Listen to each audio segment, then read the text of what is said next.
Welcome to MarineMax Clearwater. This is Brian Bachland, and today I'll be walking you through the 2018 240 Dauntless by Boston Whaler. This boat is powered by a white 300 horsepower Mercury Verado 4-stroke outboard. And you'll see some of the features of the Dauntless that really set it apart from other boats in the class. Starting off, actually have a very large and comfortable rear seat. Step aboard the vessel and see that it easily converts. So if you're the stage is ready for a day of cruising, but very easily converts. The casting platform for a day of fishing. Taking a look at the leaning post.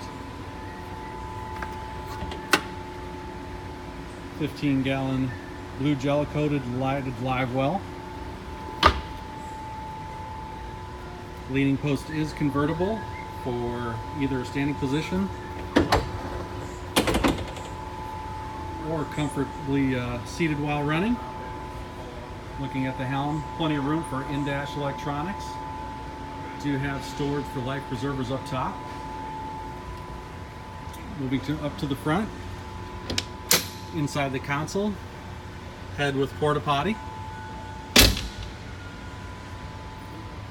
and complete cushion package on the bow. All of this removes and stores in the console for a day of fishing as well. And we do have flip-up backrest for lounging. Last but not least, we do have a forward-facing seat in front of the console that has an additional standard live well. If you'd like more information about this boat or any others we have in stock, please feel free to give me a call. This is Brian Bachland at MarineMax Clearwater. I can be reached at 813-503-2649. So give me a call, take a look at this boat in person, or schedule a demo, and let's get on the water. Thanks and have a good day.